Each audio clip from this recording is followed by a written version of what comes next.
Surface tension is a property of a liquid by virtue of which it tries to contract and occupy minimum surface area. That is called as surface tension. Or in another word, surface tension is force per unit length. That's why SI unit of surface tension is Newton per meter and CGS unit of surface tension is Dalton per centimeter. Here in this video, we are going to study surface tension on the basis of molecular theory. So by using this theory, we will get more idea about surface tension. See in this diagram, here we have taken a beaker containing water.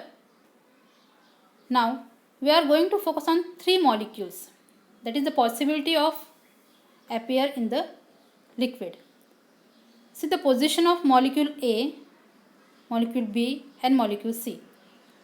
First, that is molecule A, it is well inside the water.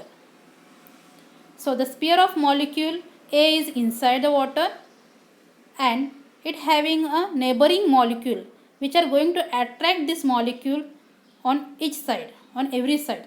So the force of attraction on molecule A is in all sides. So resultant force applied on molecule A is 0. After that we will see the molecule B. See the position of molecule B, it is well inside, but some portion of molecule B is in air and maximum portion of molecule B is in water. So again the neighboring molecule of sphere of influence of molecule B is attracted by another molecules. So resultant force applied on molecule B is downward direction. Now we will take idea about molecule C. See the molecule C is on the surface of the liquid or surface of the water. The half sphere of influence of molecule C is in air and half sphere of influence of molecule C is in water. Now there are less molecule on the surface and there are maximum molecule inside the water. So the downward molecule having tendency to tries molecule C inside the water. So they are acting maximum downward force on molecule C. So the resultant force applied on molecule C is maximum downward. If we consider the number of molecules on the surface of the liquid, then the inside liquid molecule trying to attract those molecules on the surface. So there is a tension or membrane is developed on that surface.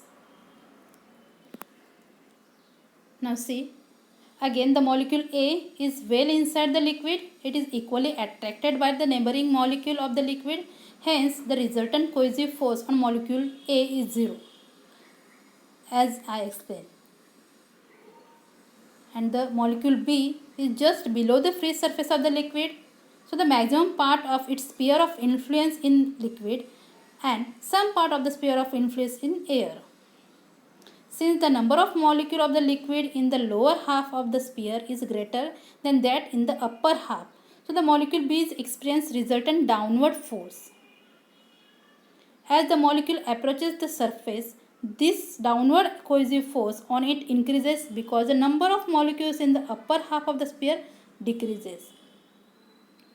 As there are many molecules on that position, so the another molecule inside the liquid tries to contract that molecules or attract that molecules.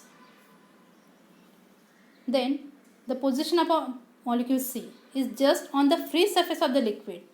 That means its half sphere of influence of it air and half sphere of influence is in liquid. The upper half of the sphere of influence contains very few molecules of the air. That's why it cannot go up. So the downward force on the molecule becomes maximum. This applies to all other molecules on the surface of the liquid. So this downward cohesive force per unit area of the liquid is called its internal or intrinsic cohesive pressure. So the another molecules on the position of molecule C, having a tension, due to that they tries to go inside.